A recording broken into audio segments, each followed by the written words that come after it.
I was trying to figure out the angle here. You know, you saw my thread and then you're like, cool. But I've been trying to figure out how this fits in with your podcast, especially some of the more recent episodes. You've been like, I want to focus on macro a little bit more. And I'm like, okay, well, like I'm not the best at like the yen, you know? Right. Well, listen, I always have a page of notes, right? Right. Danny, when do I never need my notes? Well, sometimes we'll print you out notes, and if you like the interview, you'll read one question and never look at them again. But like, there's certain types of interviews where I don't really need notes. I make a Bitcoin show. Yep.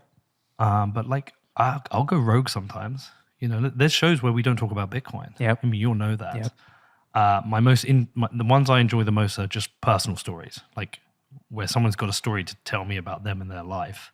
And sometimes, like, I have the luxury, I can bring on who the fuck I want, right? I saw your thread, I was like, whoa.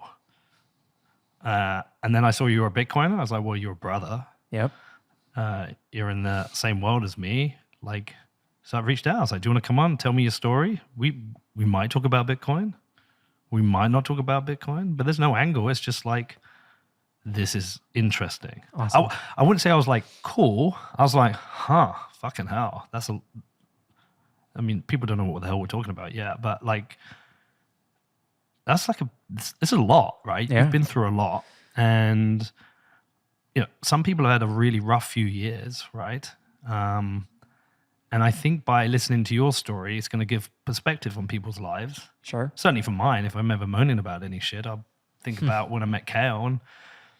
And I think most of all is I don't know what Caroline will say about this, but I noticed your sense of humor through the thread. Yeah. And you're super positive. I was like, I just want to meet this guy, just see what you've got to say. And we should probably help people out here. They're probably like, who's this guy? What the hell are they going to talk about? Do you just want to like start from the morning you woke up? Sure. Where like things had changed. You just tell your story. Sure. So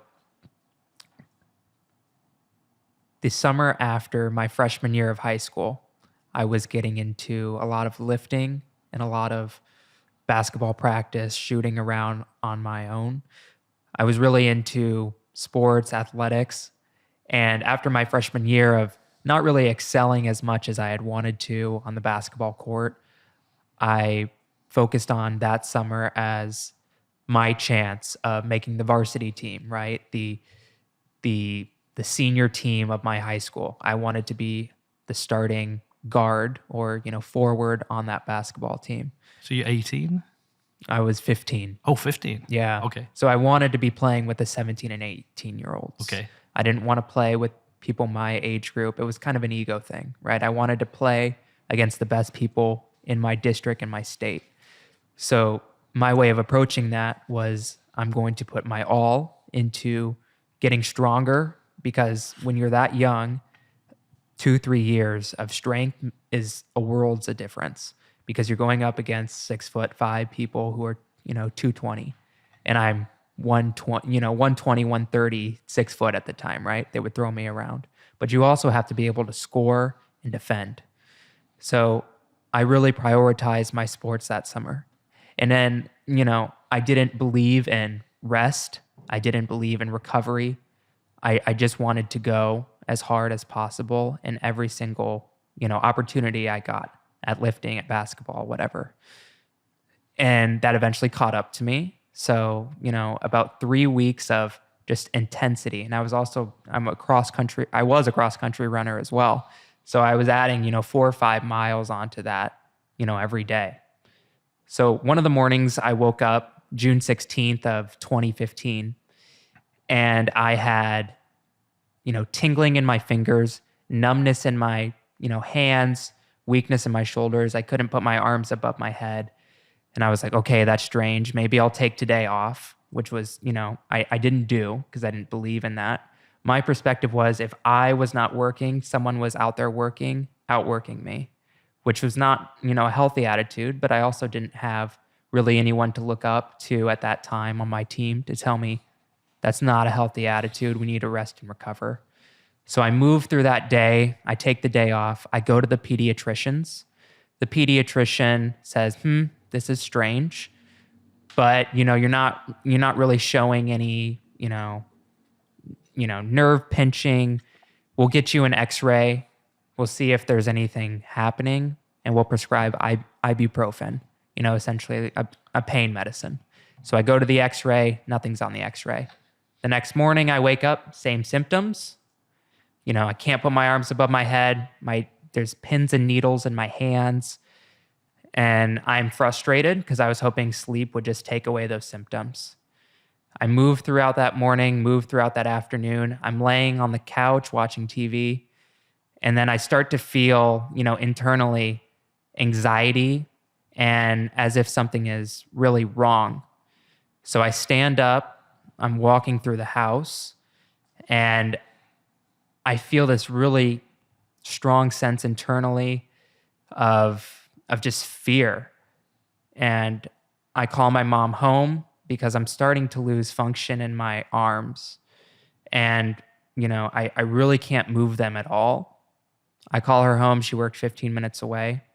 She gets home. By that time, I'm crying. I'm upset. I tell her, we need to call the therapy office, try to get me in for physical therapy. Maybe they can work something out with my arms. And she calls the therapy office. When she tells me that they're not going to be able to see me until the next morning, I go, really crazy, upset. My mom tells me to sit down on the couch. She's going to massage my shoulder. She's going to put BioFreeze to try to, cool me off. And I'm still crying, still shaking. And then, after 10 minutes of that, she's like, all right, let's try to stand up and walk this off. And when she told me to stand up, I could no longer stand. So I'm sitting on the couch, really not able to move my arms, cannot stand. My mom starts crying, of course, because it's very upsetting for her, not knowing what's happening. She calls my dad home. My dad works 20 minutes away as well. He gets home. By the time he gets home, I'm still in a similar state, a little bit worse. They carry me to the car. So, I got mom and dad on both sides. They're carrying me. They sit me in the front seat, and we drive to the local hospital. When we get to the local hospital, they're not really used to this type of, severity. I'm from a smallish town and on the Iowa-Illinois border on the Mississippi. They're not really used to these cases. So the team that comes out to get me is kind of like lackadaisical. They're like, maybe this kid broke a bone. And then my mom's like, you need to come out now. And she storms past them, gets me a wheelchair, puts me in the wheelchair. The team's just standing back, because, my mom she just takes over those situations. And luckily, they got me a room. They put me in a bed. And luckily there was a physician there who had been from a larger regional hospital, and he had seen these cases before. So he knew what needed to be done instantly. And essentially what needed to be done was I needed to be lying flat. I needed a catheter put into my bladder because eventually I would lose all, ability to control my bladders and my bowels, because paralysis is more than just sensation and, your physical strength. It also affects internal organs. So they put a catheter in, in my bladder. And as a 15-year-old being completely naked on a bed and having 3-4 people around you, putting IVs in your arms, catheters in your bladder, it was, sucks. It was really, it was intense. Yeah. I wasn't really sure what was happening. And at that point, I didn't know what was going to be the severity of this. Was I going to live? Was I reaching a blow off top here, and I would just, eventually settle into a neutral state. I wasn't sure what the end game was at that point. So it was more of anxiety of okay, this is weird, but where are we headed? But at that point, you're not diagnosed with anything. No. So they're just trying to make sure all of my vitals are stable. They're trying to make sure that I'm able to, urinate. Essentially just make sure I'm in a stable place. Okay. Yeah. Then what? So, after a half hour, 45 minutes there of them helping me get stable, they're like, okay, We're at a local hospital. You can be better treated at a larger regional hospital that has more resources, teams that are trained to, treat this condition. They didn't know what the condition was, but they knew it was some type of neurological condition. They're like, we don't have the capacity here to treat that. So we're going to put you in an ambulance, and then we're going to, push you over to the regional hospital 3 hours away. So I get in the ambulance with my mom. I'm on a stretcher at that point, just arms at my side. At that point, like, I have no movement below my shoulders. So all I can do is like sort of look over to my mom with my eyes, but I can't move my arms or my legs. I cannot feel the stretcher underneath my body. It feels like I'm floating in space. It's almost as if you have this cable and it gets cut, and anything above the cable, which would be my head and my neck, everything is fine. Everything below is fair game for the most part. You don't have really anything. So I lie there for 3 hours, and as soon as I get to the regional hospital, they say, we're going to do an MRI so we can have imaging of your brain and your spinal cord. So they want to rule out, maybe there was trauma, maybe all the athletics I was doing, maybe there was some internal trauma or damage that's pressing on my brain or pressing on my spinal cord that they'll need to do surgery on, right? They were trying to rule out, do we need to do surgical operations right now? Or is this just an internal, maybe a stroke, maybe a autoimmune condition that we can treat with drugs, pharmaceuticals? They were trying to rule out surgery first. So I get in the MRI machine, and it was a 3 or 4 hour MRI, because you have to get all of your brain imaged, and then each segment of your spinal cord, there's 4 segments. So they do each scanning of the cord with and without contrast. And contrast is a way that they can see, different agents within the body that, may or may not help them make a diagnosis, right? So I'm in there, and growing up, my mom's Catholic. I was a Christmas Catholic, right? So I went to church on Christmas. I did go to a Catholic school, K through 12. So I did have religion class, and we did go to church sometimes with school. But that was the first time where I was unsure if I was going to pull through, because I wasn't, no one had told me what was happening, because no one knew what was happening. So I wasn't sure if, at any point my vitals could go crazy. I would no longer be able to breathe, because they were very concerned that if the paralysis kept moving upward, as the paralysis moves upward toward the brain, the closer it gets to the brain, there's an area called the brain stem. The brain stem is responsible for your breathing. So if the paralysis kept moving upward toward the brain stem and affected the brain stem, I would no longer be able to breathe. So they wanted to make sure that was not happening, and they were watching me really closely. So while I'm in the MRI machine, I had memorized the rosary growing up, right? I knew all the prayers, and I just kept saying the prayers because I wasn't sure what was going to happen. And I was like, if I die, at least I, atoned for my sins or whatever, right? I was really grasping at anything at that point. So we make it out of the MRI, and it's like 2 or 3 in the morning at that point. And the doctor's like, just go to bed, right? We'll look at the scans while you're asleep, and we will let you know what we think in the morning. And I was wearing contacts at the time. I had no way, obviously, of taking out my contacts. So my cousin and my mom were like helping me take out my contacts. And it was this kind of whole like very, I guess, just dramatic scene, because they're trying to care for me. I can't care for myself. And as a young man, you want to be independent. You want to care for yourself. And now you have your mom, right there. So it's a really big change at that point. Wow. Had you been in an MRI machine before? Not until then, no. Yeah, I've been in one. 4 hours feels a long time because they're claustrophobic. They're yeah, the whatever, the tube is right in front of your face, and it's drilling noises, Did you sleep in it? Because I slept in mine. I was in there for 15 minutes. I think I slept for 10. I've slept in MRI since then, but that very first time I was just like, I was too worked up at that point to even have been able to sleep. I mean, your mum sounds like a badass at the moment. She's a badass. Yeah. Yeah. We'll come back to mum. Okay. So do you sleep okay that night? I did. I mean, it was only 4 hours ish because by the time the doctors came around for morning rounds, it was 6 a.m. So they came in and they did their best to walk me through it. And at that point, the only thing I cared about was being able to play basketball again, right? Basketball, athletics was my identity. I was like, I can handle anything you throw at me just as long as I can play, by September. Right. Because I didn't grasp the severity of the situation. Yeah.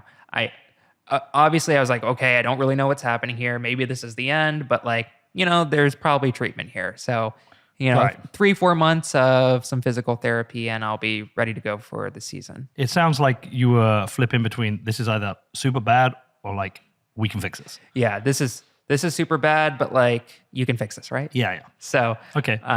so they come in and they give an initial diagnosis of transverse myelitis. So transverse just means across, and myelitis is of inflammation. So essentially, we have it was a diagnosis of the spinal cord, a cross section of the spinal cord that had inflammation. So it was a really generic diagnosis that, looking back and after being in it for several years and meeting other people, most doctors just label it, any inflammation of the spinal cord, transverse myelitis, because they don't really know what's happening. They don't know a cause. They're like, we see some inflammation there. That inflammation has, is leading to scarring, or the scarring is already there. That scarring, when you scar nerves, it essentially, kills them. So we have inflammation around the spinal cord. We have scarring of the spinal cord. We don't know why. And I still asked, I was like, am I going to be able to, play basketball? And, at that point, the doctor was like, well, this is going to be a little, more intense than just a broken bone, right? This is going to be a longer process. We don't have any drugs or pharmaceuticals to just wipe this out completely. You can't just get a Pfizer drug for 5 weeks and then you can walk out of the hospital. Luckily, you don't need surgery, so we don't need to operate on you. There was no blunt force to my brain or my spinal cord.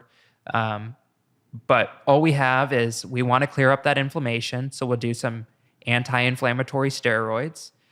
Because at that point, they didn't know, when you first have these injuries, they don't know if the lack of function below that injury line is due to the injury itself or the second-hand response of inflammation to that area. So the area the inflammation was that quite high up then? Yeah. So it was C5, so cervical 5. Yeah. So that's the highest level of the spinal cord. You have the cervical, thoracic, lumbar, sacral. So that's right about the base of my neck, which lined up to where my function, was right around, right above my pecs is where the line between no function and complete function was. Right, and that's why you couldn't originally get your arms up, and it's gradually gone down the body. Right. Okay. Exactly. Okay. Is that the final diagnosis, or is that the diagnosis at the time? Okay. So, it's the final diagnosis for some physicians we've seen. Okay. So some will say, yeah, this looks like an autoimmune condition that caused scarring and inflammation. Others are like, this was a vascular event. Essentially, you had a spinal stroke. So most people think of strokes in the brain, right? You have an area of the brain that is no longer receiving blood flow and the tissue dies. What some of my neurologists think is that there was an area of the spinal cord that was not receiving blood flow, and then the nerves there died. So, but it's not just like you have this area of the spinal cord and just that cervical area that controls your shoulders or your arm is affected. Anything below that is also affected. So it was a really high injury on the spinal cord. And, I don't know what happened. I still don't know what happened, but I do lean more toward it being a spinal stroke, in my opinion, because I do have a blood disorder, which causes oxygen to not sufficiently be moved through the blood, which That's a blood disorder you had previous to that. yeah, Okay. that it's genetic. So my dad has it, his dad has it.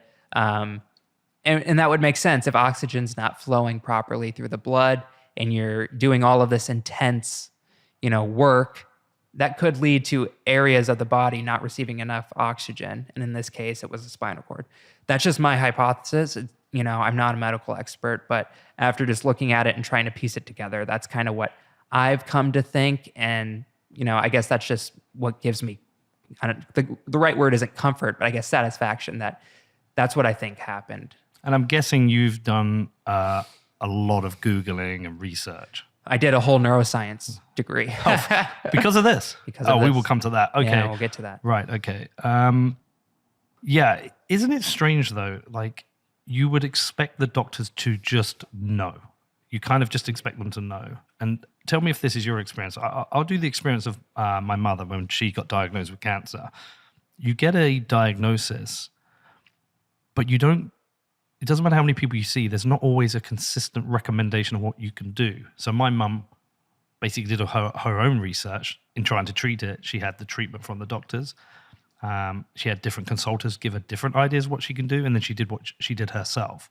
I don't know if you had a similar experience, but my expectation prior to this is, having not had anything serious myself, is that you just go, diagnoses are consistent, and the consultants give you a consistent plan of action. But that's not what was the case with my mother, which surprised me. I don't know if yours was a similar scenario. Yeah, it was similar, where we would go to one doctor who was supposedly the renowned figure in the space. We would go to another one who was a renowned figure in the space.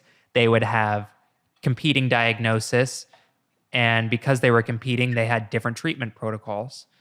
For the most part, one recommended this drug, another recommended this. One said this was important to do, the other said that's not important to do. So what I credit my parents for in this process is they were able to take multiple opinions, synthesize what they thought was the best course of action for me.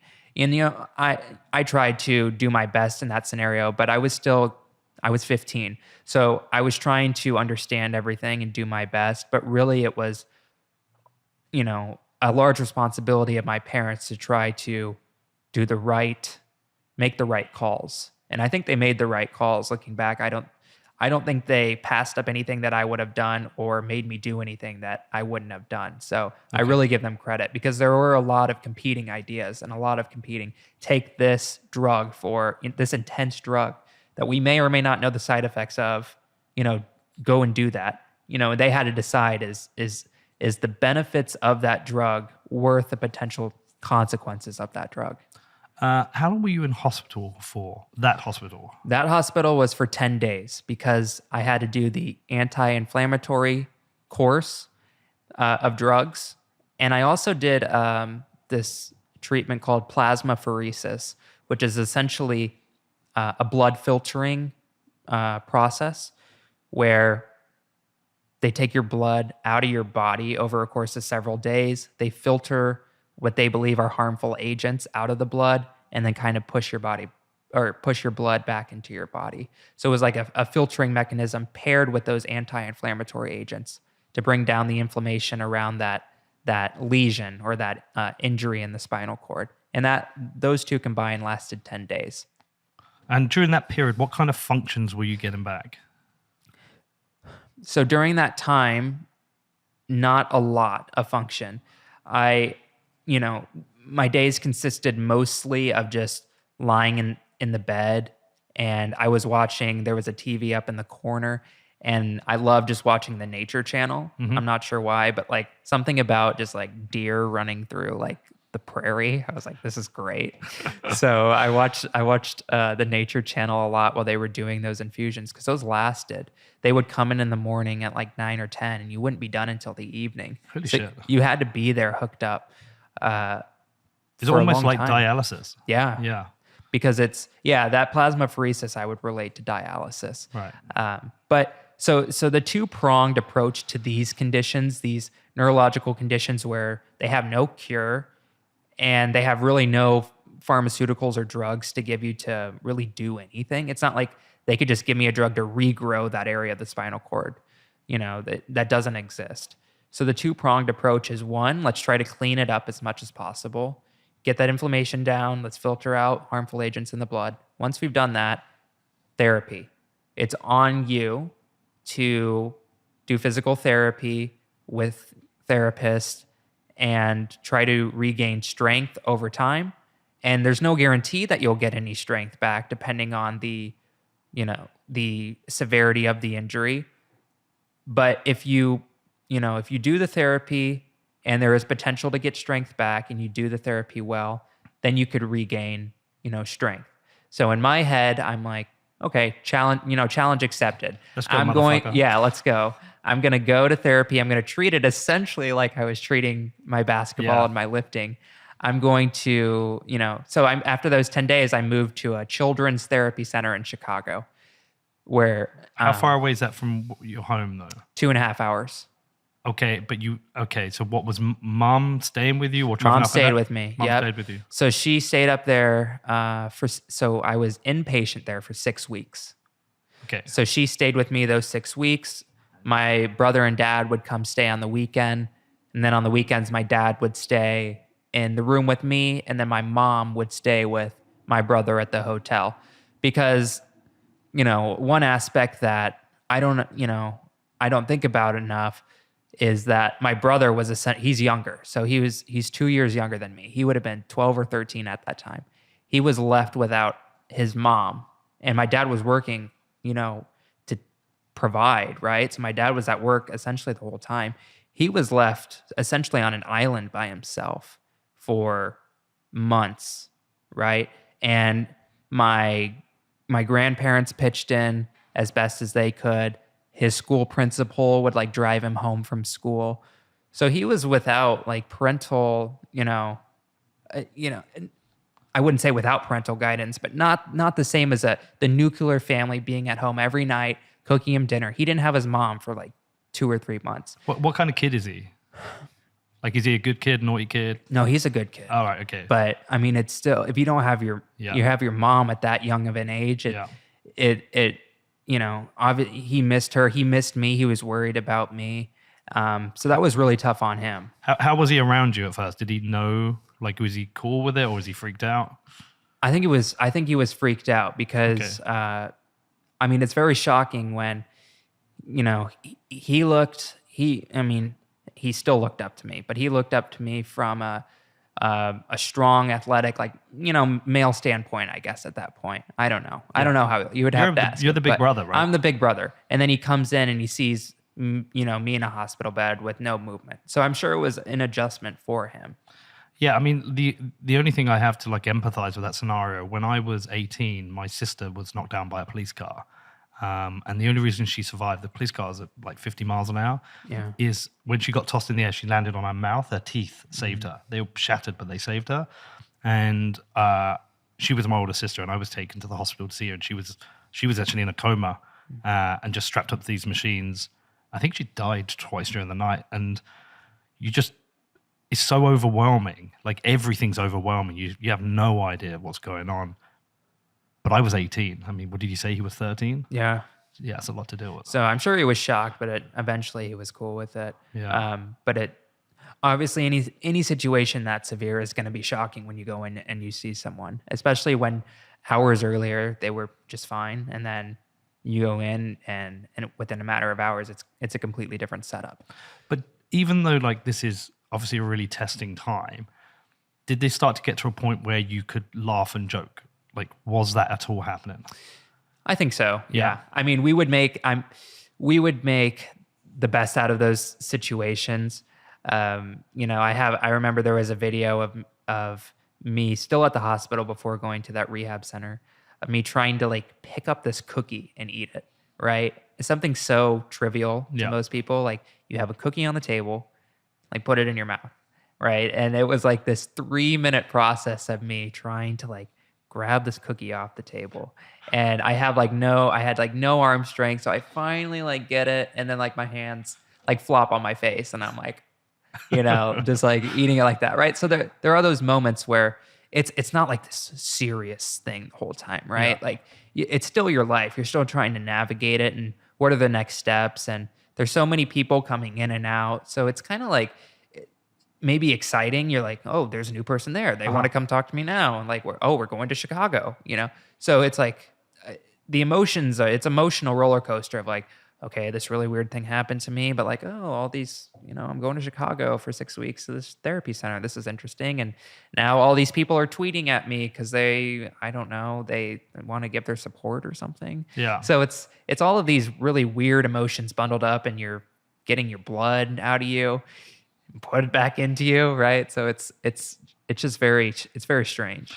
And so when you moved to the Chicago hospital, you said in those first 10 days you hadn't really gained any function back. No. So were you essentially quadriplegic? Yep. Yeah. So I still am technically. Technically. So the diagnosis for a quadriplegic is just any paralysis in all 4 limbs. Okay. So where a paraplegic is paralysis in 2 limbs. Yeah. And most of the time that just means you have paralysis in your legs. Yeah. Because it's, like we said, it's hard to have paralysis, in your arms and not in your legs, just because of the way that the communication flows from the brain. If you have like a spot up here, it's usually going to affect places below it.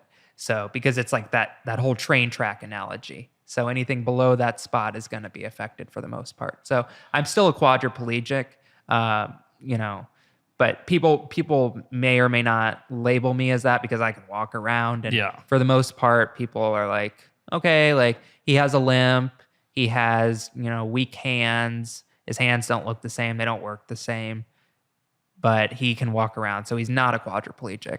But my assumption on if you're a quadriplegic, you're in a wheelchair, you have no function below. Right. Okay, so there are learn something today. So there are,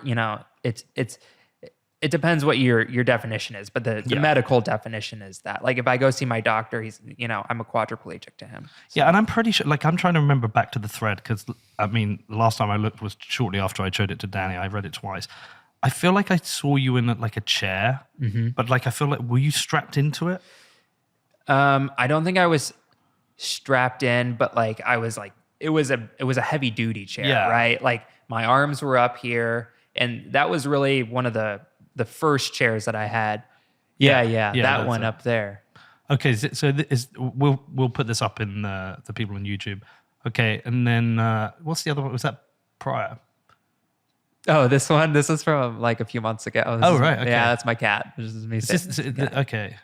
So that's not the original thread, though, right? No. This is. Is that the original thread? Yeah.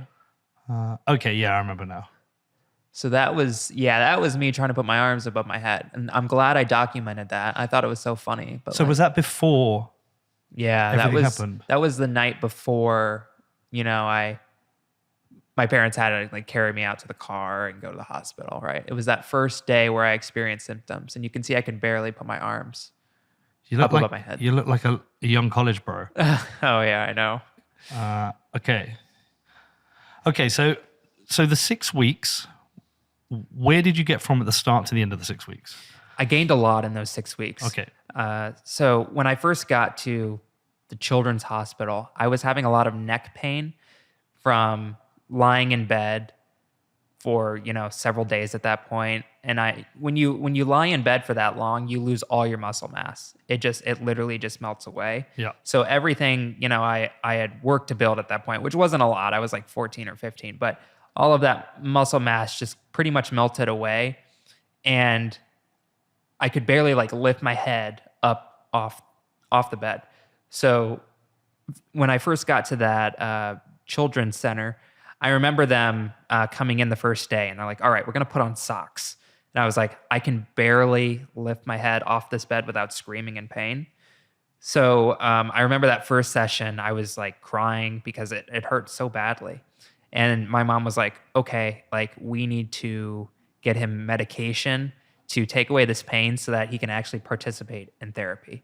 So they put me on an oral steroid, and that like immediately eliminated the pain, which was beautiful. And I've reflected on this a lot, and I've given the advice to people who have just gone through these types of events that you want to get to as little to no pain as possible, because then you can actually focus on recovery. It's really hard to focus on what my next step should be or going to therapy when you're just in severe pain the entire time. Yeah. And obviously, some people do have to do both. There's no remedy for their pain immediately, and maybe they'll have pain their entire lives and they have to manage that pain while they do therapy.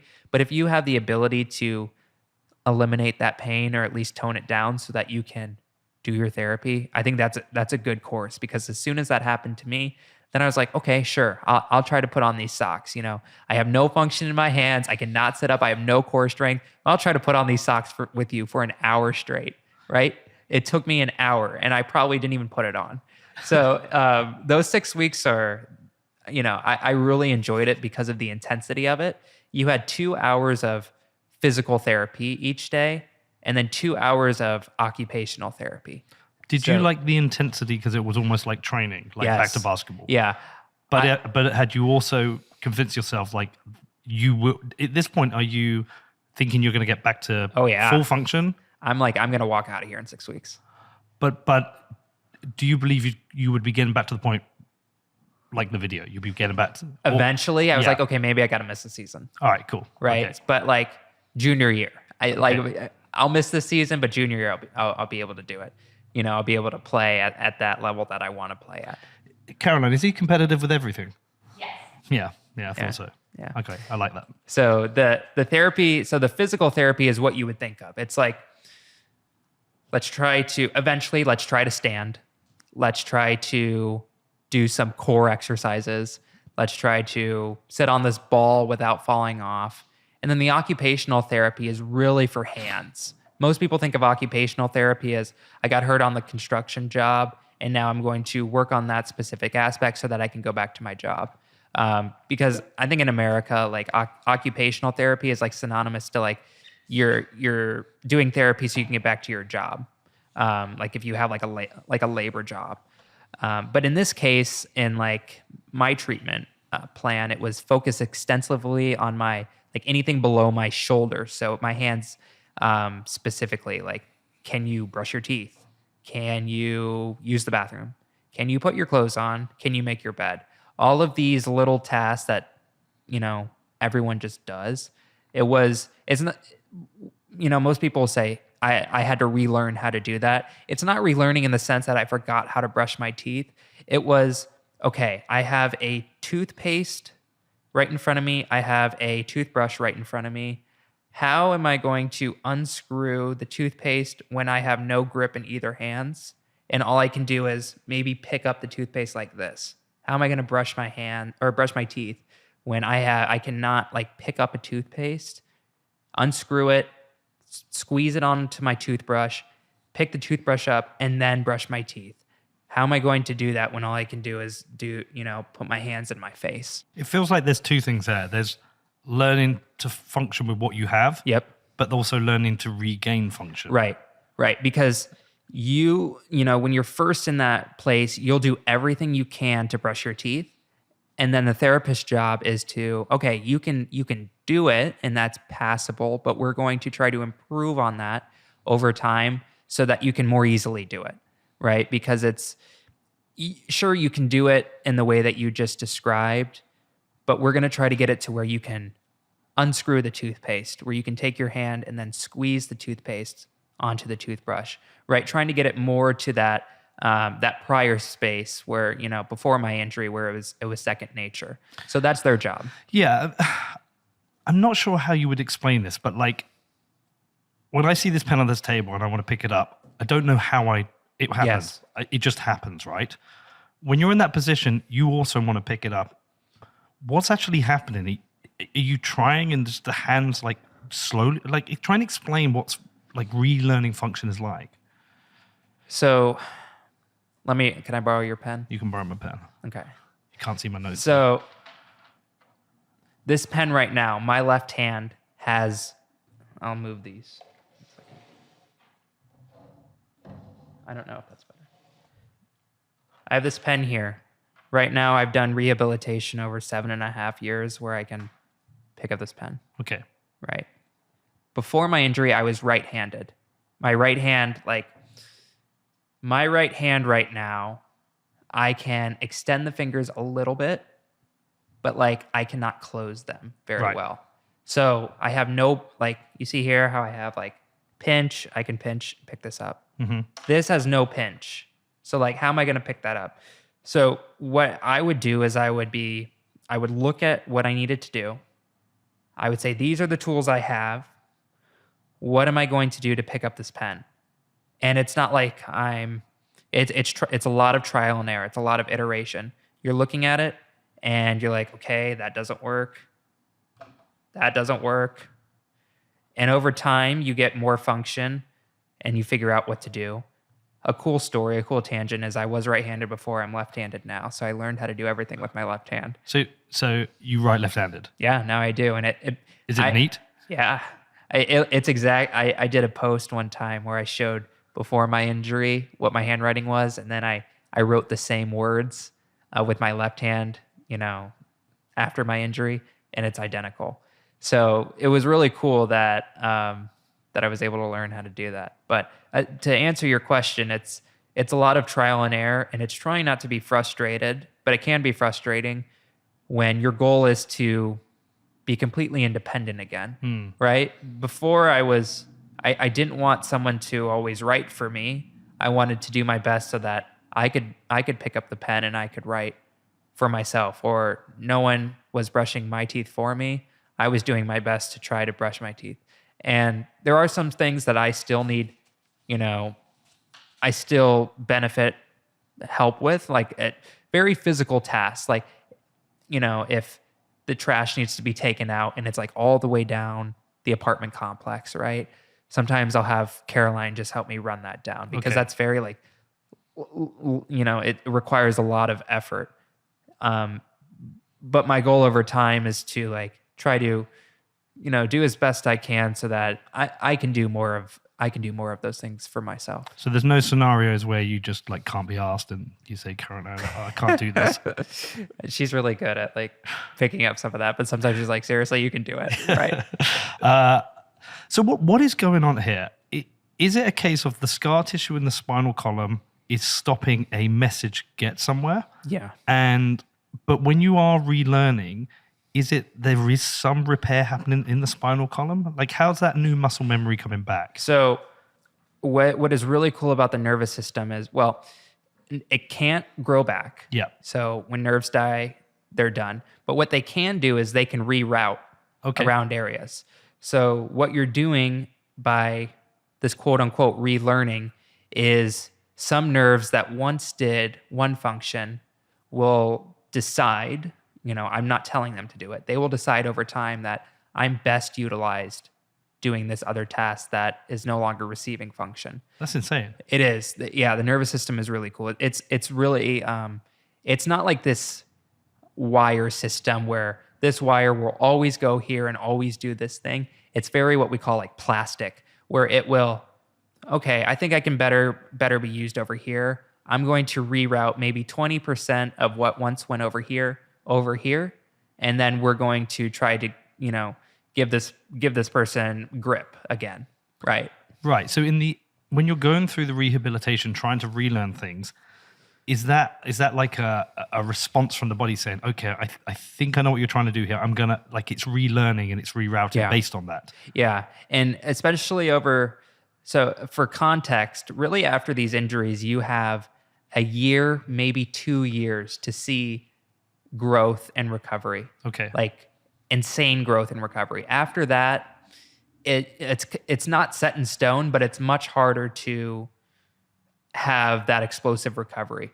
So the physicians will tell you, okay, this is your time. You want to do as much as you can in therapy, treat it very seriously, because you have a lot of rerouting potential. And especially as a young person where your nervous system is still developing, it's much more responsive to that rerouting. Whereas if you put a 95-year-old grandma, it's not as responsive. The nervous system is not as flexible or responsive to those changes.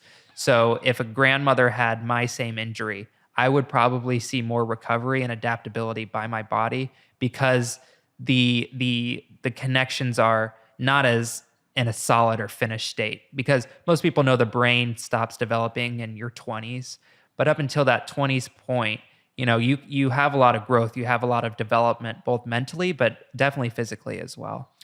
I find the nervous system like kind of spooky as well. It's kind of weird in that I don't know if you know, I had back surgery a couple of years ago. Yep. Nothing obviously like what you've been through. I had a herniated disc and I had sciatica.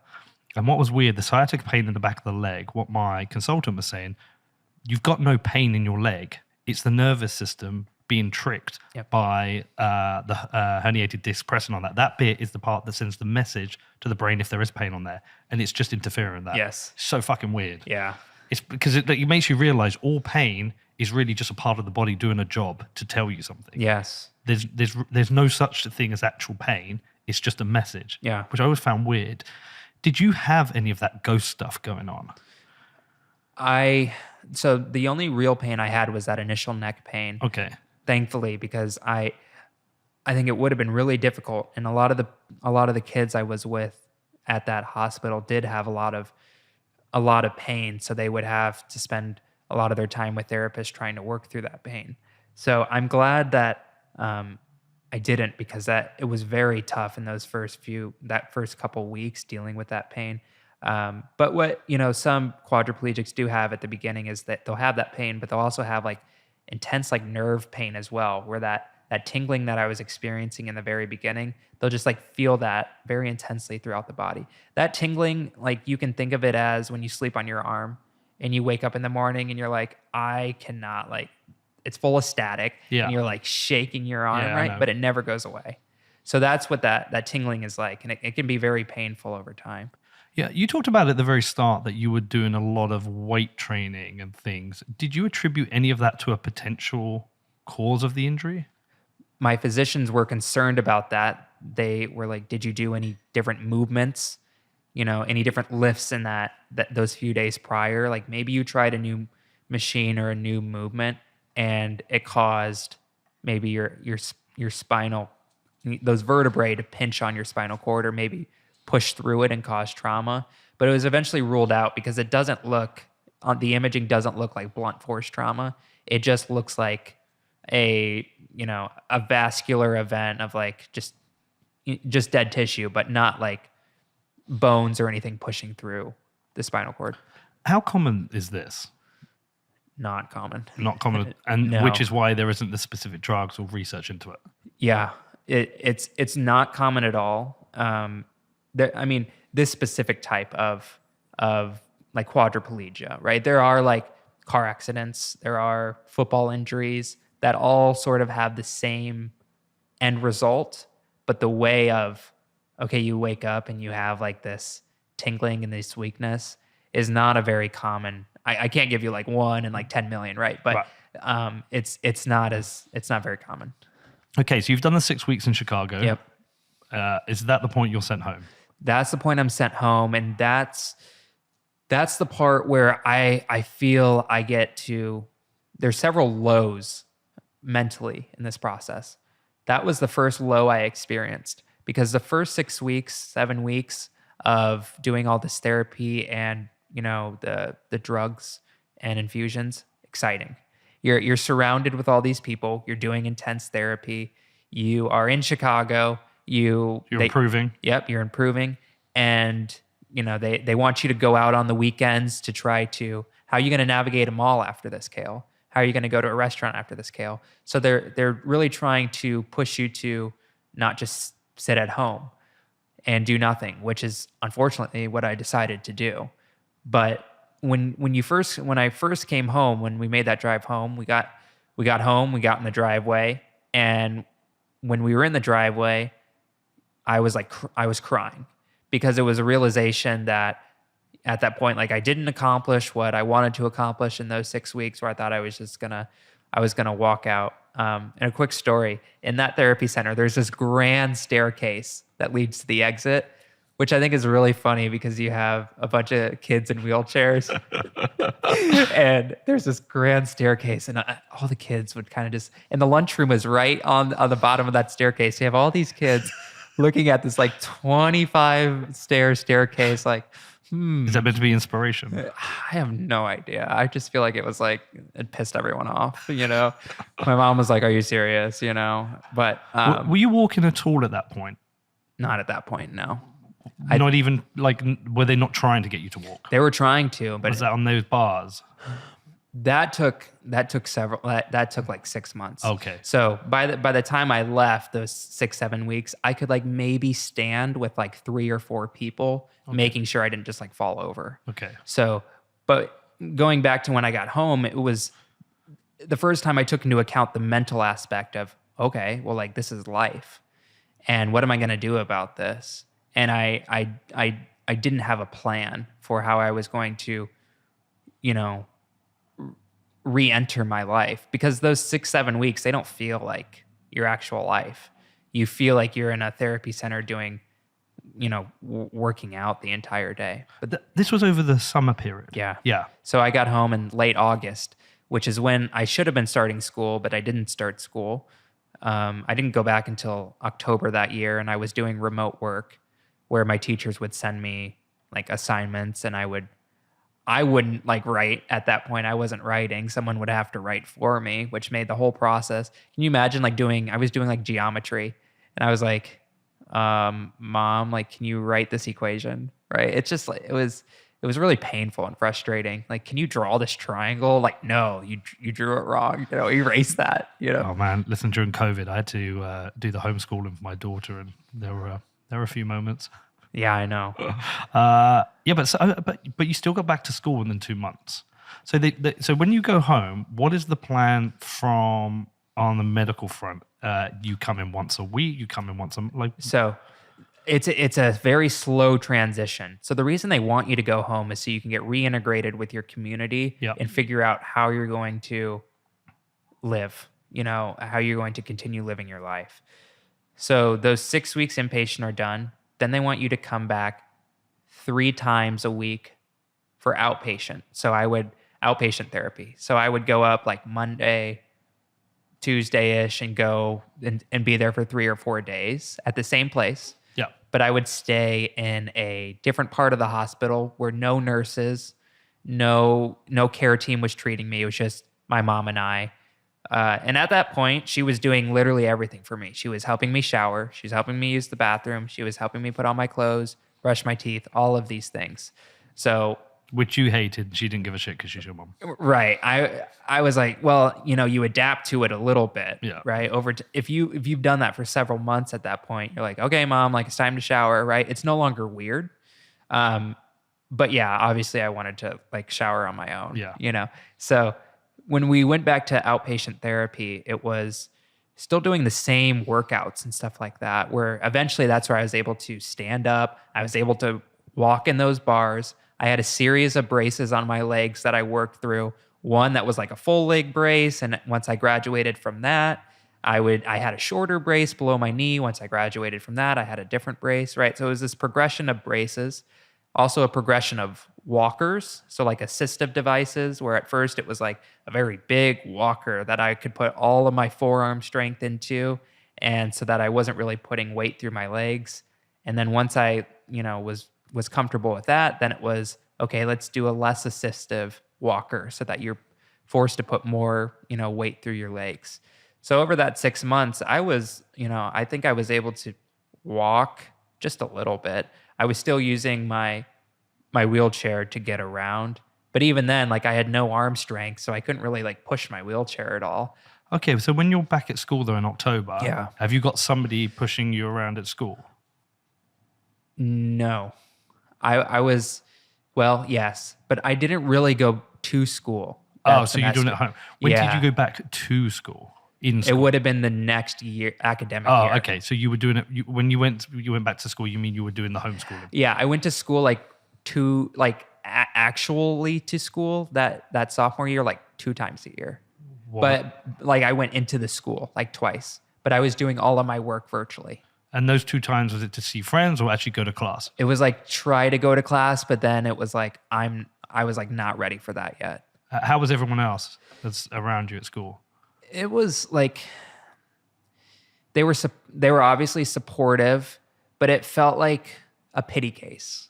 Yeah. You know, where it's like, I get it.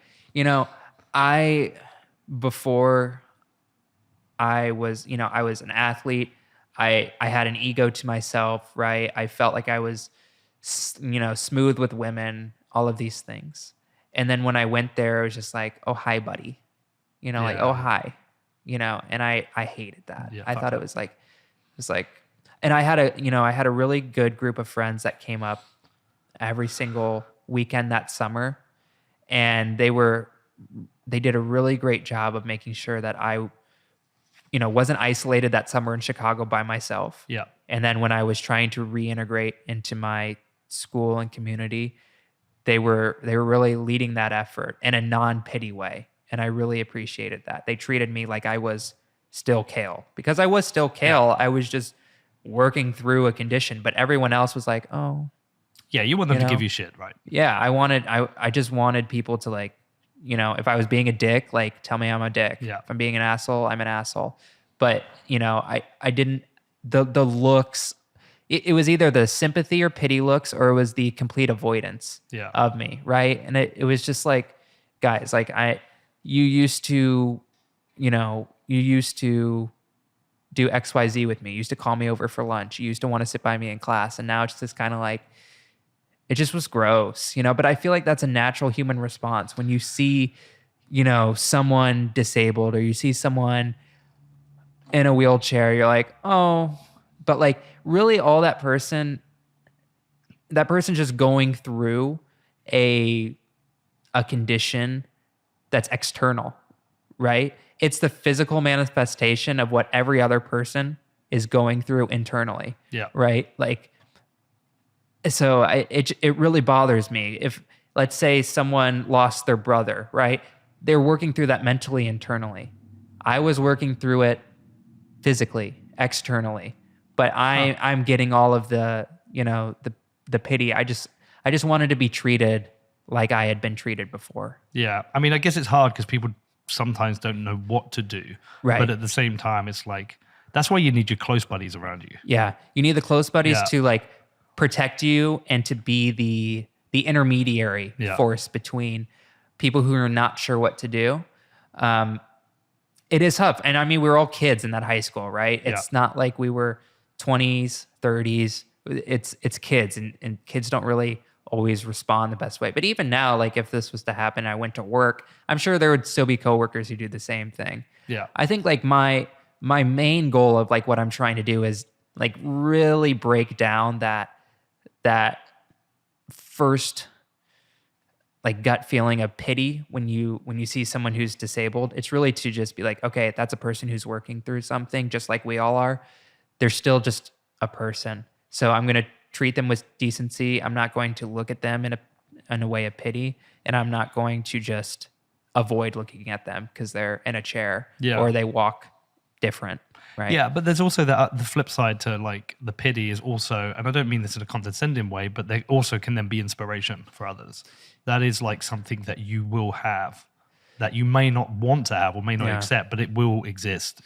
Yeah, I think about that a lot because people will say that, they'll say, I'm inspiring, or they'll see, an example of that, that I see a lot is like on social media, there'll be like a figure skater or a snowboarder who's like amputated, right? They're like a professional athlete or something, but everyone's like, oh, that's so inspirational. If that person can do it, then I can do it. So it feels like when people say that, it almost is like they're using that person as an object of like, oh, like that person has it so bad. If they're able to get up and do it, then like, so can I. And it feels, I don't know, maybe it is condescending. It's just that person is working through something.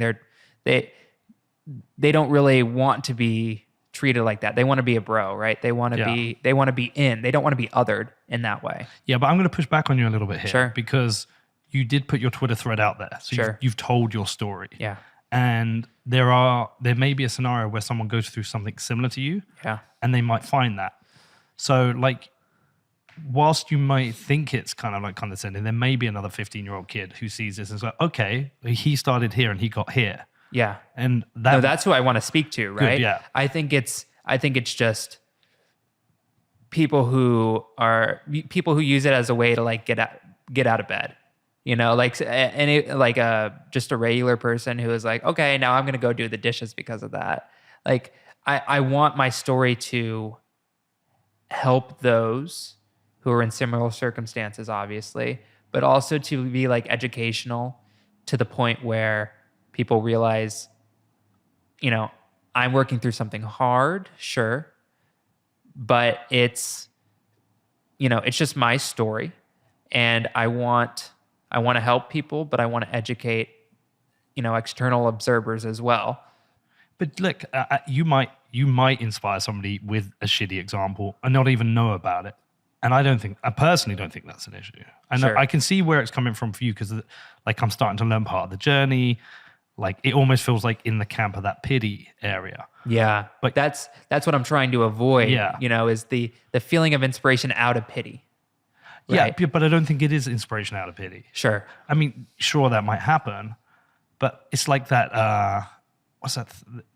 No good deed goes unpunished. Yeah, Yeah. it's from Wicked. Yeah. So like, if any kind of goodness that comes out of it, like, just take it, I would say. But like, who am I to tell you? Yeah. It's definitely, so if people are interested in it, it's called inspiration porn. So it's essentially using others as you would use, you know, in the sexual porn standpoint. It's, I'm going to use these two bodies in front of me to receive gratification. In this standpoint is I'm going to use, you know, this you know, an image of this 16-year-old amputee or this 16-year-old quadriplegic as a way to be motivated to go on with my day. Essentially, that is the it's a, I guess, a theory. Yeah, and I guess you know it more because you're living it, right? Yeah. Yeah. Okay. So you said when you got back, you were going through like a depressive episode. Yeah. What was going on there? So it was really just when I got back, I was not sure what I was going to do, how I was going to handle myself, how I was going to reintegrate myself, because I wasn't going to school. And sure, some people were coming over, that core friend group was coming over sometimes, but really I was just sitting in my room just by myself. And if you just sit in your room by yourself for long enough, right, Yeah. you begin to spiral. And I think what I needed more of is I needed people to tell me, Kale, like, go live your life. Like, we're going to figure out a way that if you want to go to the taco restaurant down the road, we're going to get you to the taco restaurant. My fear was I would be a burden on others if I wanted to go to the taco restaurant, right? Because at that time I had a wheelchair. So we would need to find a way to put the wheelchair into the car, make sure I was in the car comfortably. When we got to the space, we needed to make sure I got out of the car into the wheelchair.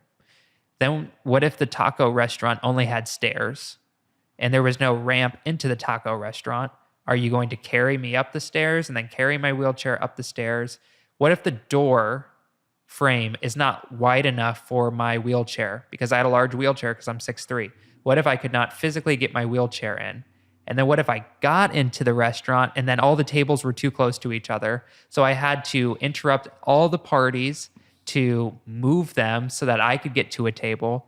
And then what if I need to use the restroom and I have at the time, an elaborate way of using the restroom, and I can't get into the restroom, and the stall that I need to get into is too small for my wheelchair, so I can't even use the restroom at the restaurant. All of these things cycling through my head, I'm just going to stay home. Yeah, I get that. Right. Okay.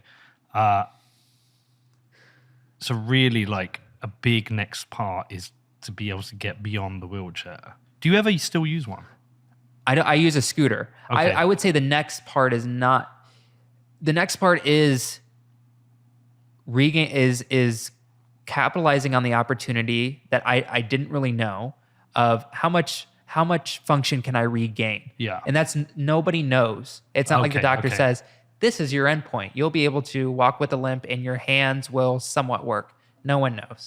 Okay, Right? so it might have been that you cannot get back to a place of walking. Yeah. Okay. Yeah. Okay. It could have easily have just been like, that was it. But you have that limited window. You have a window, but you know, the window is from academic journals. Who really knows what's happening? Okay, Right. okay. I would say it's not my goal was to get to walking, but I think really what it is trying to capitalize on the opportunity to regain function physically.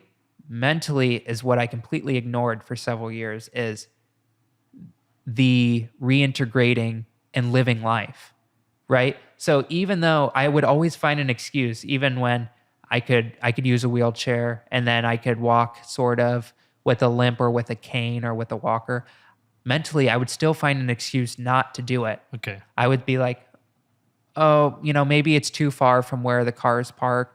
Maybe the bathroom won't work for me. Maybe people are going to want to do other activities after, and I'm not going to be strong enough to do it. So it's the mental component that I think I didn't take into account, but is really the most important part, is having the right attitude, more of a can-do attitude. Like, I can go and do these things. I don't have to stay at home, and we will figure it out. I will surround myself with people who will take care of me and look after me. And I didn't have that for, really years. I was really on my own, from a friend group standpoint.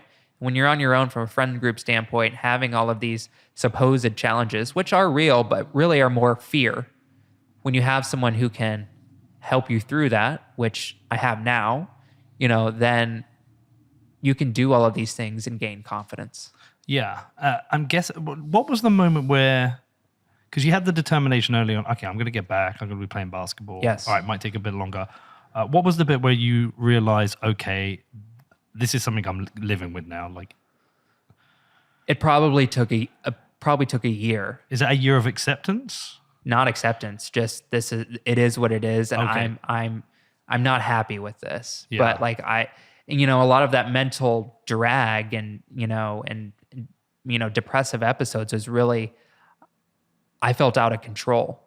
I was like, it was really like, are you serious? Like, I work this hard and it doesn't really, it didn't give me the results or the outcome that I wanted. Okay. So it was really frustrating, I guess. And that's why those suppressive episodes came about, because I was like, I worked this hard in this window of time that you told me, and I'm not where I want to be. What did I do wrong? Did I miss an infusion? Did I not take a certain drug? Should I have done more? And that's where those episodes come in, and you're focused on that, and you're not focused on living your life, going to school, doing all of these things to actually be a person. You're just focused so much on the medical side, when you should just be focused on, yeah, you can do your therapy, but let's go out. Let's come do podcasts like these, right? Yeah. Let's feel good. Yeah. But I think, again, I'll push back a little bit. I mean, this is a lot to go through. It is. And you're a kid, Yeah. and there's a lot to figure out. I'm not surprised it was a roller coaster. Oh yeah. Yeah. But is that all in the past now? In terms of like the depressive episodes? Yeah. Yeah. From a oh, my hand, like a sadness of like, oh, like I can't walk as far. Oh, my hand. It's more of today. It's like, okay, well, that is what it is. How are we going to accommodate, what I need to do? Do I need to pull out the scooter and we can ride on the scooter for, if we need to go for a mile walk? Mm-hmm. Do we need to find a way to, I want to eat a steak, but maybe the steak I can't cut. So instead of just not ordering the steak, hey, could you cut the steak for me? Finding ways that I can still do what I want to do, where before I would have been like, nope, not going to do these things because I can't do them. I'm not going to use my accommodations. I'm not going to use my scooter, ask for help. I'm just going to try to do everything independently, which, I think is noble, but you miss out on a lot of experiences because of it. Are you still in physio? Is this an ongoing thing? So I do most of my work on my own now. Okay. They do want me to come back every so often to, check in because, I've done it for years. I did therapy for years, so I know when I need to work on. But it's always nice to have someone who's trained in it to be like, you could be doing that movement better. And when I'm lifting, I don't have like a 360 view of my body, right? So I could be lifting wrong, or doing an exercise or movement wrong. So it is nice to go back to therapy and have them recommend different movements or have them check on my walking and tell me this could be better. But when you said you go on the scooter, maybe if it's like a mile, sure. is that because it's too tiring to walk that far? Like what? Yeah. So it's a combination of fatigue, and that fatigue can become, it can become dangerous too, because if you get too tired and then you take a misstep, then maybe you fall. And that fall, like sometimes you can just get up, but sometimes that fall may hurt. Okay. And then you're injured. Maybe you hurt your knee or your leg. So it's kind of out of, okay, I know this is going to be fatiguing. It's out of precaution, but also like I just want to live, Yeah. I don't want to really have to energy. focus on, maybe when I get there I can walk around, but in order to get there I'm just going to use the tools at my disposal so that I can enjoy. And is it like you need a plan, or do you kind of like when you plan coming to do this trip? Yes. You're flying in, you got to get here to where we are. Do you have to sit down and make a plan in advance, or do you just kind of know what you got to do? So now I know what I need to do, but that's only because I've had these similar instances over time. Good. Where I know I need to get to the airport. I need to usually ask for wheelchair assist because I know the TSA is going to be, getting through the security is going to be pretty brutal because they're going to be like, what's this brace? Why do you have this on you? Why do you need this? What's in your backpack? So I usually need assistance to get through there, or else they're going to be questioning me, patting me down, thinking I'm bringing on, what's that? Is that a bomb on your leg? No. Okay, we're still going to swipe it to make sure there's no metal, right? They kind of treat me like I'm a cattle or animal because they're not sure how to handle me. So I use that wheelchair assist so that I can get through easily, and then from there it's just it's pretty status quo. I usually will ask for like pre-boarding so that I can make sure I get on easily and don't have people pushing me from behind trying to get on, right? Mm-hmm. So there are things that I've built in, but it's only because I've done them so many times. But you do have to plan. Part of this is planning and making sure you have your bases covered as much as possible so that you're not in a situation where, something could go wrong, or maybe you're by yourself and you fall on the street and you can't get up, right? It's making sure that everything is planned a little to a T, which can be exhausting, but it's just to make sure everything goes smoothly. And where you are physically now, looking forward, have you got specific goals of like certain places you want to get to? I think physically, I'm content. Okay. I do want to I want to build strength, not because I really want to, run or jump. That would be cool. But it's really like, I want to limit fatigue in my daily life, right? If I want to go on that mile walk and maybe I want to go hiking on a mountain, how am I going to take a scooter on a rock? Yeah. So maybe it's so that I can have those types of experiences. Maybe I want to do all of my lifting and walking so that I can go and maybe swim. I don't think I've swam in 7 or 8 years because I'd probably just sink, right? So it's things like that where I want to do it so I can have experiences, not because I want to run, just because I can say to everyone I can run. It's so that if Caroline and I want to go hike, sure, let's go hike, Yeah, I'm surprised you haven't swam. I would have thought water therapy would have been a thing. Yeah. So it is. And water therapy was a big part of my recovery. Okay. The first time I walked was in the pool because of the weightlessness. The weightlessness of it. But it wasn't like throw you into the 10-foot pool, right? Yeah, yeah. It was just like, we have a 5-foot pool here, 6-foot pool here, and we're going to, walk. And, even a few years ago, I was doing like warm water therapy where they have the treadmill, and the therapist would like help me run in there. So it was pretty cool. It is pretty cool, but it's not like I'm going into a lake, and just like swimming, Yeah, I mean, maybe eventually. Maybe, yeah. Have you got a basketball out yet? So I have, but it's not really a desire of mine. Okay. You would have thought that, okay, like, maybe you don't, but No, maybe I assumed like you still want it. You I still want to. Yeah, I thought. Yeah. No, it's fallen away as so. Here's an important part of this progression. So over time, as I, and let me tell a quick story or tangent, right? So up until 2019, at that point, it had been 4 years of doing really well in therapy, but mentally, I was still in the same place as that kid who sat in the driveway. Okay. Where I don't want to do anything. I'm too nervous to do anything. I'm just going to kind of play it safe, sit at home, and not really do a whole lot. Fast forward to 2019, I meet Caroline, and she kind of really just obliterates all of those insecurities. So let's roll through those. So when I met her, I did not want to use my scooter. I did not want anyone to see my leg braces. So I would wear pants in the summer when it's 95 degrees. I would wear pants so no one would see my braces. I would not use my scooter, which meant I was really fatigued just walking a couple blocks. Yeah.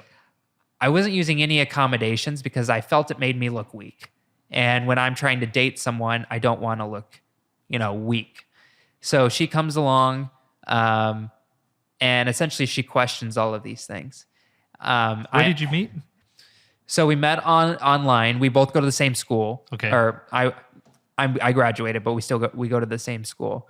I was nervous. She would be like, look at my hands weird and all of these things. And then she didn't care. Did you know each other beforehand though? Even? No, Okay. no. So, some of these insecurities that I had, she either like she was neutral about, or she was like, oh, I really like the way that, I like the way that your hands are because they give nice back scratches and stuff like that. So I have a list of insecurities here. She just like destroys it. Okay. So at that point, I'm a neuro major at Hopkins, right? So like, I don't care, it is what it is, but like supposedly it's one of the better schools for studying neuroscience. I'm going to become a neurologist because I'm going to cure paralysis.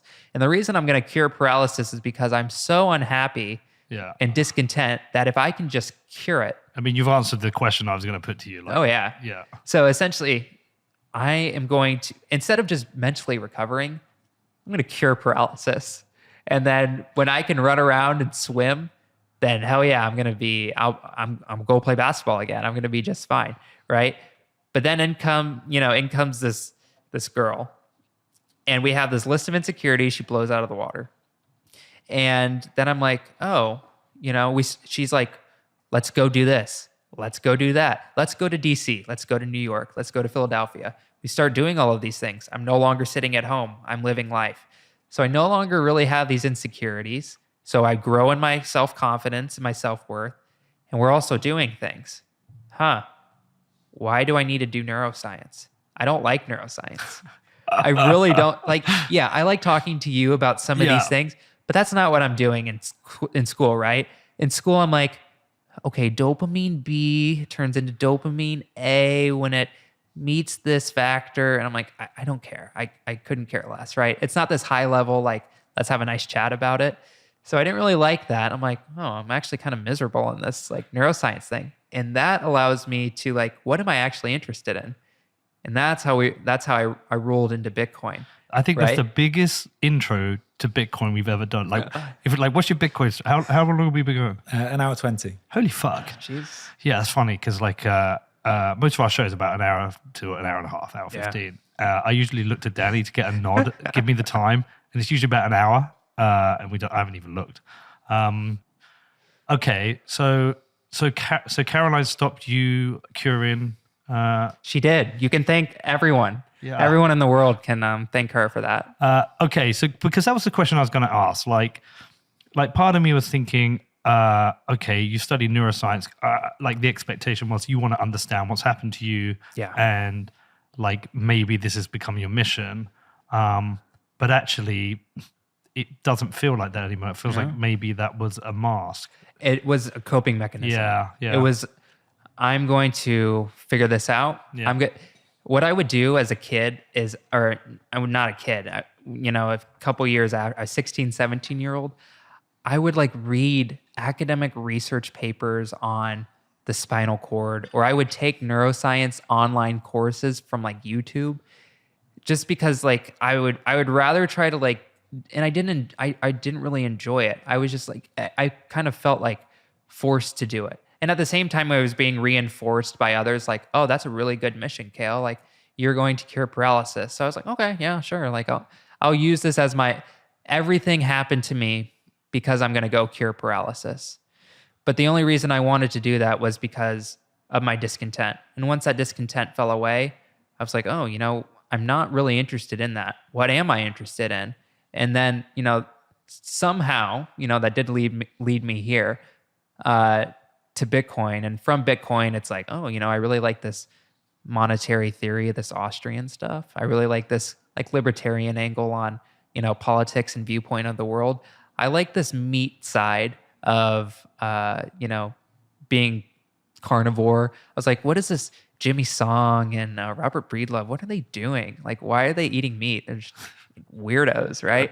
And then I was like, oh, I started eating meat, and it was great, and I felt better, and I was doing better in my therapy and at home. So, that's kind of how I got here. It was as soon as I could, work through my feelings of my injury, which Caroline helped. Once I worked through those feelings, then I could ask myself, what am I really interested in? Yeah. And I'll tell you, it feels much better, talking to you right now, or, reading articles or watching different podcasts and learning about this space than it was really trying to drill, into a subject that really I was only there out of coping. Yeah, but like, I sometimes like we build up these coping mechanisms and they just bridge us from one place to the next. Yeah. Like if you hadn't have done that course, you wouldn't have met Caroline? No, Yeah, I wouldn't have, exactly. because I wouldn't have gone to Hopkins. Yeah, and so there's these like bridges in life. If you like, I've had a coping mechanism in my life where it was cocaine, and that was like a terrible coping mechanism for dealing with divorce. Like it's a bad one. It's a drug that could have killed me, right? Yeah. But sometimes you just find them, and they just bridge you from one part of the life to the next. And I'd find it hard to judge. It is what it is. Yeah. You did it. I don't think it's surprising that somebody with a spinal injury goes and studies neuroscience. Yeah. I can imagine it's quite common that people with any kind of injury as a kid go and study that. Yeah. I imagine it's quite common. It is. And I think some people, they really want to do it though. Before my injury, like I'm scared of needles. I'm scared of blood. Well, what did you want to do before that? Before- Outside of the basketball, like what did you think you would want to do? I was like, when I was in middle school, I won the science fair several times with my renewable energy wind turbines. Yeah, it's not going to So be I good. was gonna be a wind turbine renewable energy engineer. That's what I was gonna be. It's funny the little parts of this story. It is, Yeah. because now that's a contentious debate in this Contentious debate, yeah. space. So, how did you discover the Bitcoin thing? I discovered Bitcoin obviously in the run up of 2020. Okay. And I was watching a lot of CNBC, our good folks over there, whatever. But I heard about it. I actually heard about it in high school, probably in the 2017 run up, but I had no idea what I was even doing then. So this 2020, I was more primed because at that point I was working a campus job. I was investing in, stocks because I'm a stock picker. We've all done that. Look at this, look at this therapy company. Look at this neuro company. I'm really going to make a lot of money here. So I was predisposed to Bitcoin at that point because I had $100 feeder. Like, I'm like, all right, I'm going to put this $10 in this Apple stock, And the 2020 run up, I started looking into it. And of course, I shitcoined for a long time, a year. We all have our time. Yeah, because it was really interesting. The whole space was really interesting. But when you first come into it, you're not sure who's the signal and who's the grifters. You just don't know, and especially in those bull cycles. I obviously hadn't been in one before, but in those bull cycles, you don't know who's shitting to your face, right? Yeah. Essentially. So I got into. Obviously, I knew Bitcoin was the Bitcoin was going to be the main asset that I wanted to investigate. And thankfully I did dive into that. I found your podcast. I found Lynn's work. I found, Preston's podcast, all of these different places that till this day are still signal for me. So luckily I found those, but I still I got into, my goal was going to be to become like an Ethereum engineer. Okay. I was going to build something on Ethereum.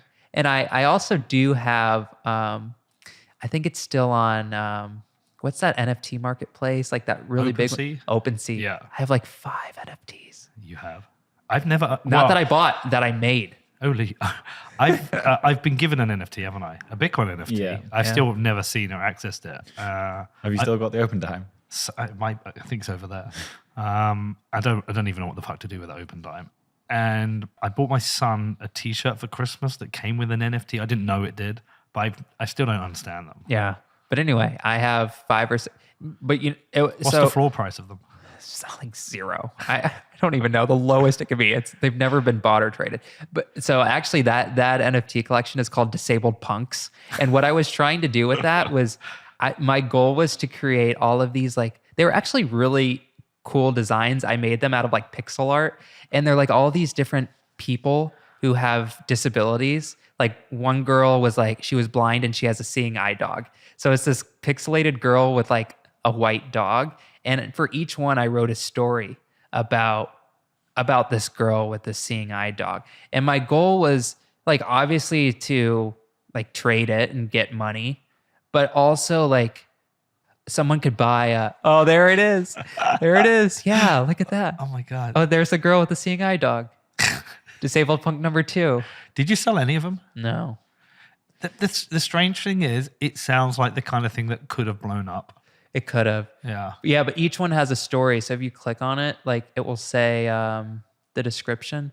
Yeah. Hold on. Disabled Punk is a blind teenager who uses a seeing eye dog, Benji, to independently move from place to place.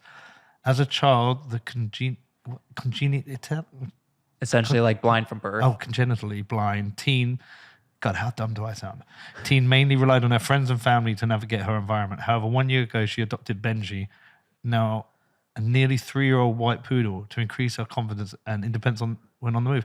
What I can't tell with this, because spending a bit of time with you, I can't tell if that's a nice story or there's a little bit tongue in cheek. No, these were all supposed to be disability empowerment. Oh, so really? Each one was supposed to be this girl. So that first one, the seeing eye, the girl with the seeing eye dog, she relied on her friends and family, but then she increased her independence by getting a seeing eye dog. So it was supposed to be this is disability empowerment. Someone who was blind or maybe related to the story would buy it and hold on to it because they felt it represented them. And then I would also make money. I bet you sell one now. Yeah. Please don't buy it. I have no idea I don't even know how this works. Danny, do you know what I mean by it feels knowing his sense of humor now? There feels an edge to that. I don't know. Not that you're taking the piss out of people, but it's because you've been through something, you can do this. Yeah. But no, they're just deadly serious. Who's this guy? This guy is, this was an older man. He fractured his hip, and his gait or his walking was unstable following the surgery. So he uses his cane, and he didn't want others to pity him. So he was initially against the cane, but now he's come to appreciate the freedom and stability the cane provides. So all of these have They've all got a little bit of you in them. yeah, they all are, the goal of all of them is this person like use the tools at their disposal in order to live their life more. Yeah. So through each of these, I hate that they're NFTs because I think the idea is actually These are books, little books. these are all little like stories, right? Yeah. But they're all split. Like the last story, not to toot my own horn, but it's really nice. He relies on the cane to get around the house, go grocery shopping, and most importantly, spend time with his granddaughter. Yeah. They feel like little kids' books. Yeah. Yeah. I bet how much are they, Danny? I don't know how you even know. I don't even know how to zero total volume. I think one owner is. I think number four is me. I made number 4 after me. Make offer. Oh, so you have to. I see. I don't know how this shit works. I bet these all sell now. Yeah, I think so. I might sell them and resell them.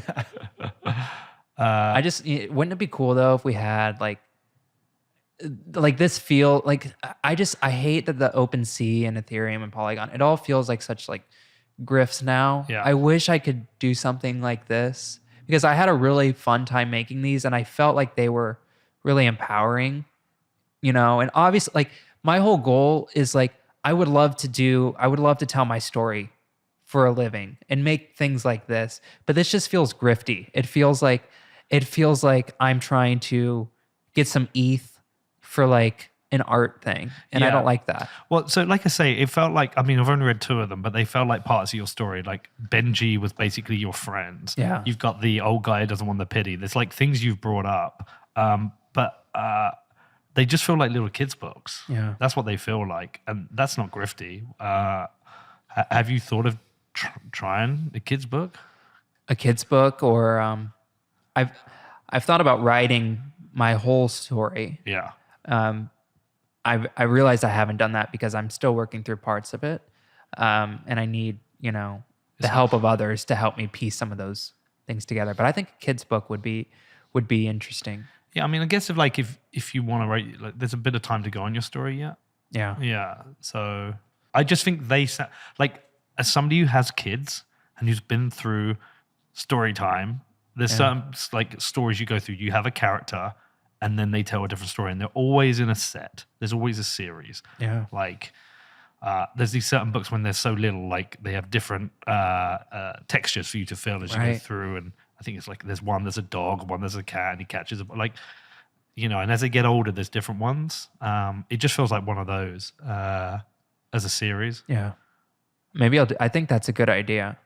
Do it. Because each of those, because that's what I want to do, right? I want people who have disabilities to be like, to feel empowered, to go and live their lives, be productive, spend time with family, go out. I don't want them to be like how I was, or just sat in my basement by myself, because that's no way to live. And like, there's no reason to do that. There's accommodations out there that you could more easily go out and you can build your social network and social support to do these things.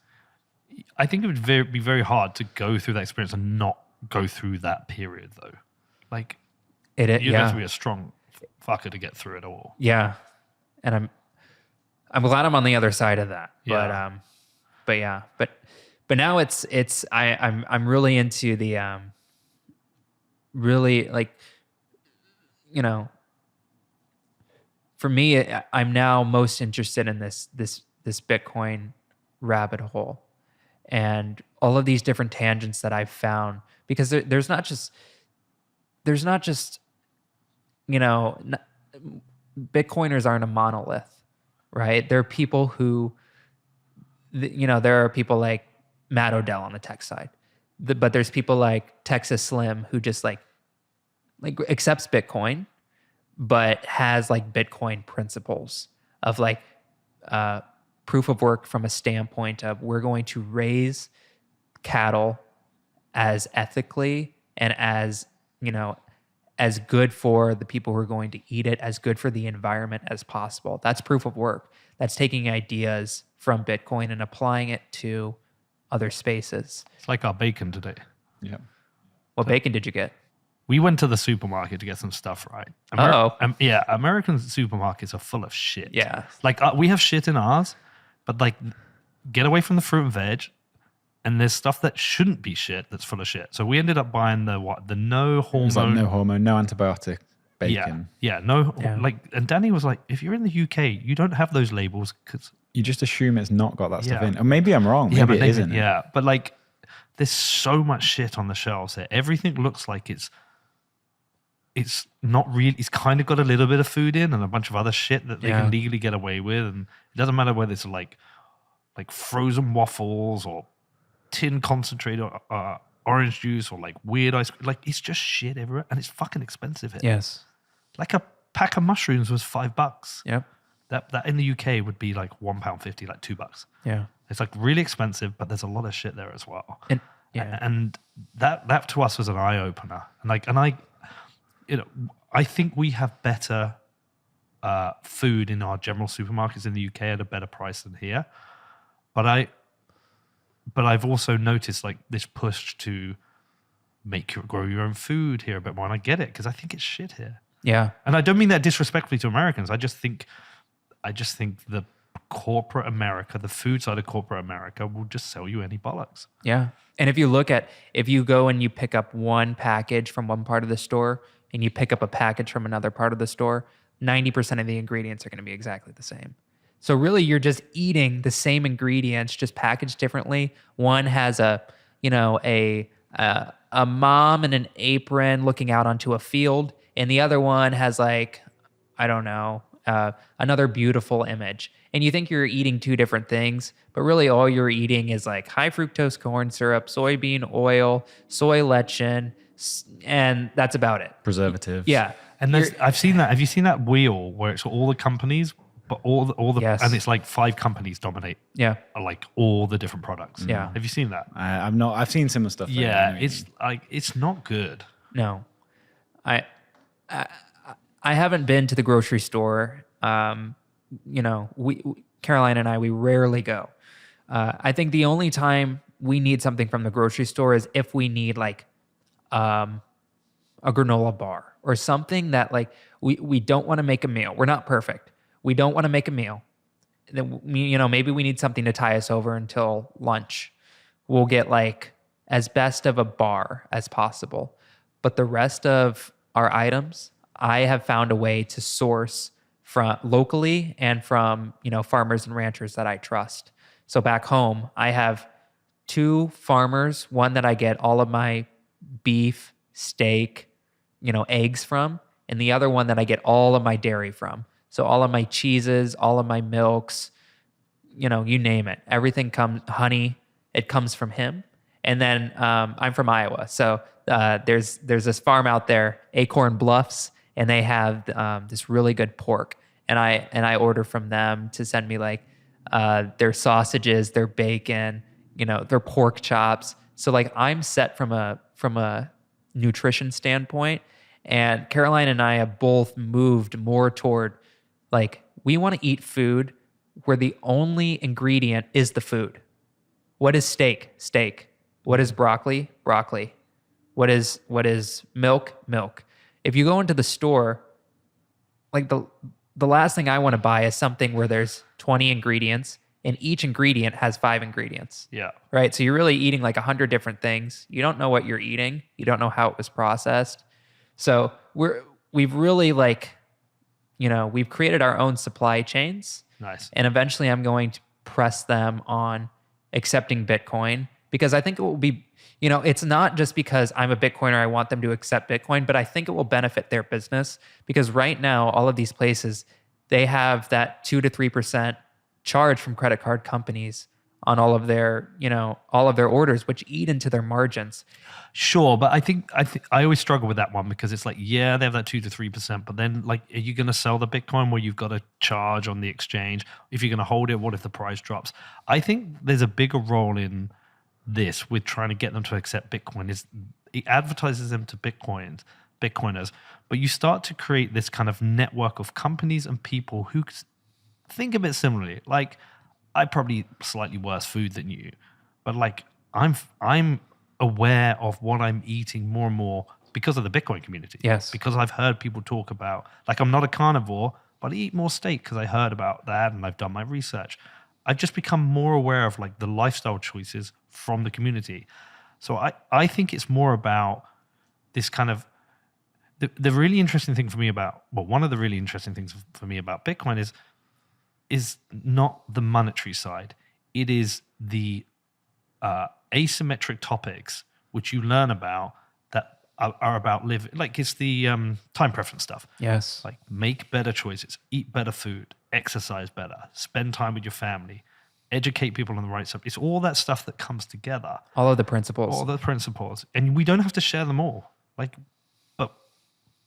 but you can create that community around that. And I that's what I find super interesting. It's kind of like why I wanted to get you on here. It's like, okay, I could have seen any tweet thread from any, one who's been through a situation come on. But it's like, okay, but Kale's a Bitcoiner. I want to hear what a Bitcoiner's been through with this. And like, what does that mean and what comes next? Which, out of interest, what does come next? Like, what are you trying to work? Are you working now or are you still studying? Yeah, I'm working. In Bitcoin? One day. One day. Yeah.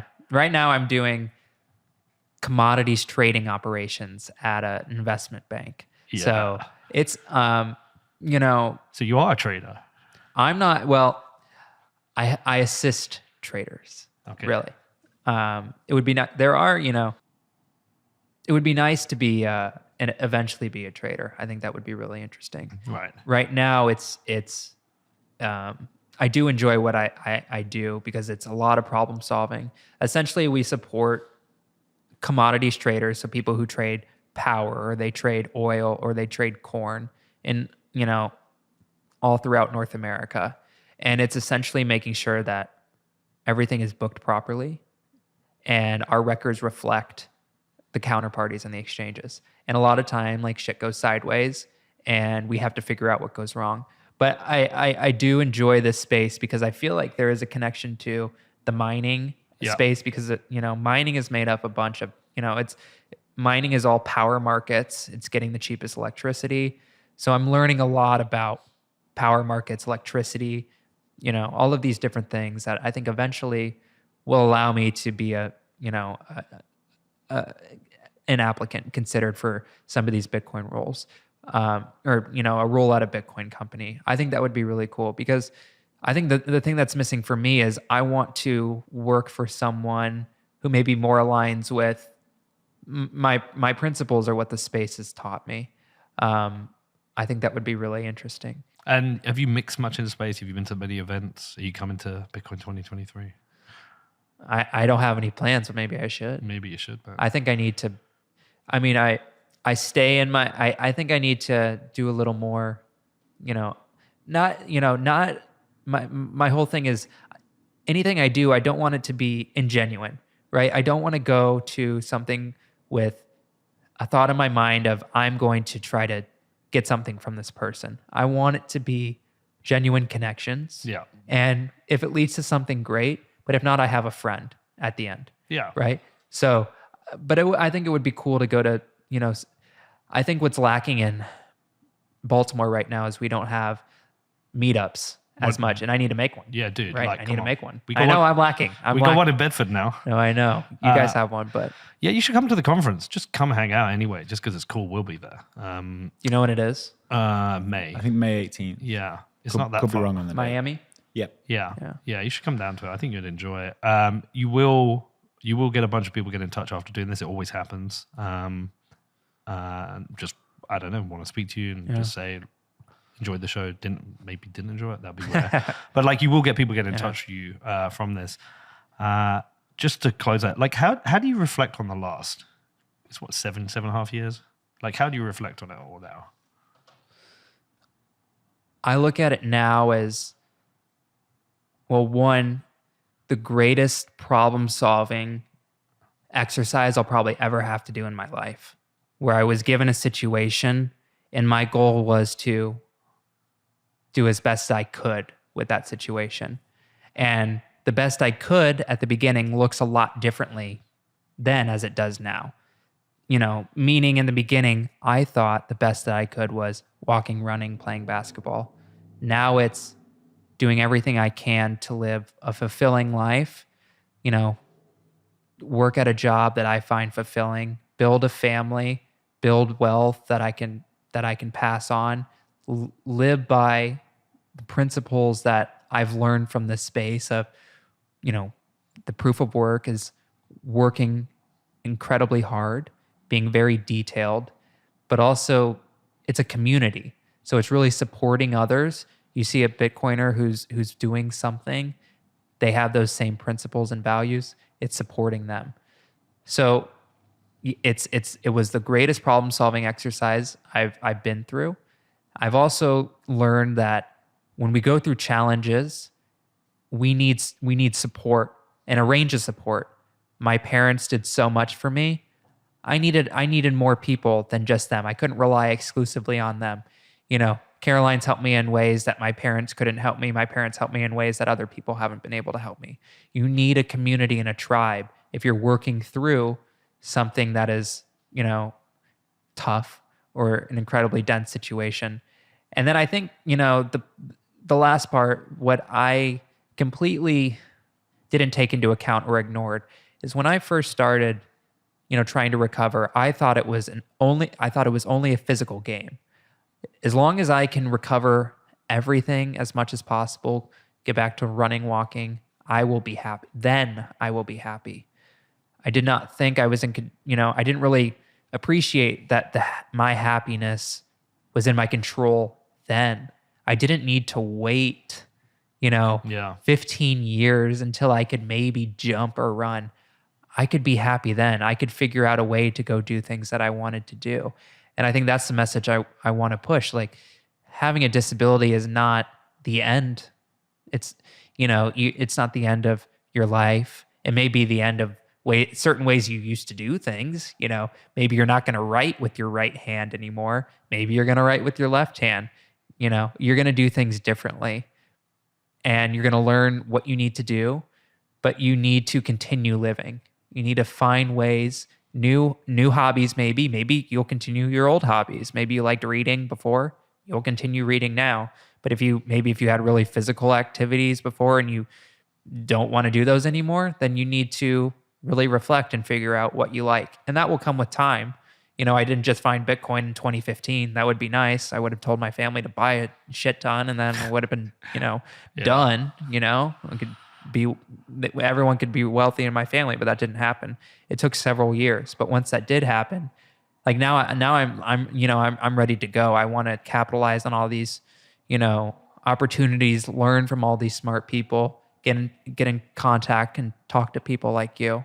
So I think that's how I reflect on it all. And I'm excited moving forward. Excellent. And if people want to follow you, get in touch, check out Twitter. Your story. Twitter. Yep, Twitter, @Kale Hyder.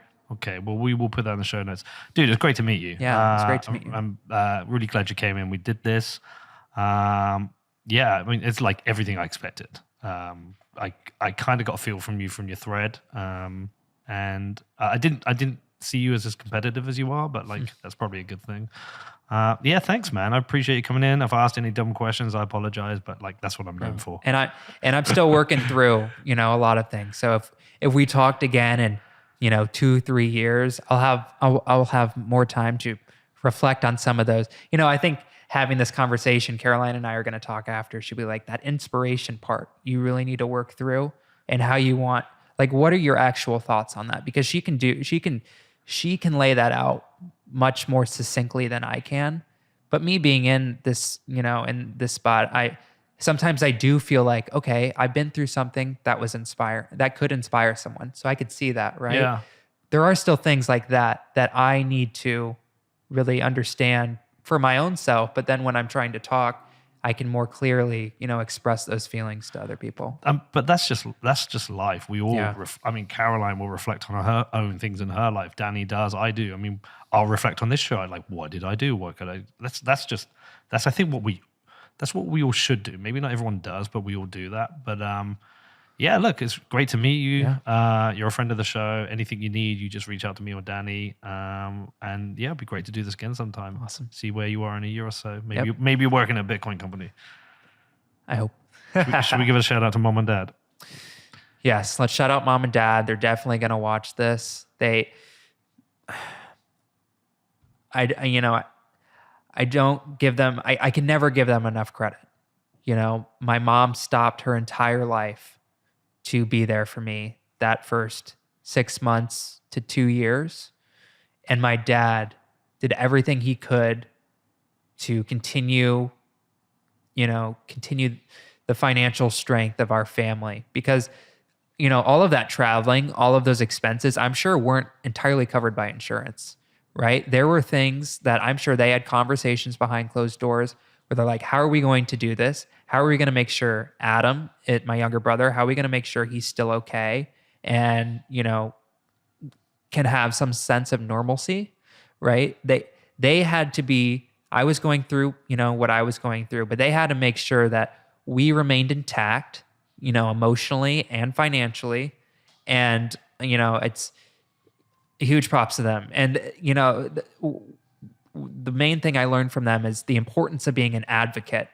They went to battle. When there was a conversation they had with my doctor in the very beginning where my doctor told them, just them, that I was not going to, walk or progress as much as what they thought.